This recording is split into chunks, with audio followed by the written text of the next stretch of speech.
is following some information that Mr. Everett said earlier about having a written financial plan, but also to entrepreneurship.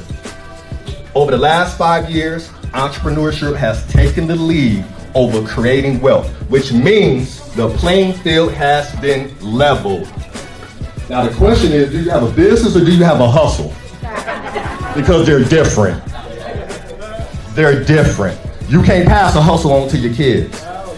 You can pass a business on to your kids. You can employ your kids with a business. You can't employ your kids with a hustle.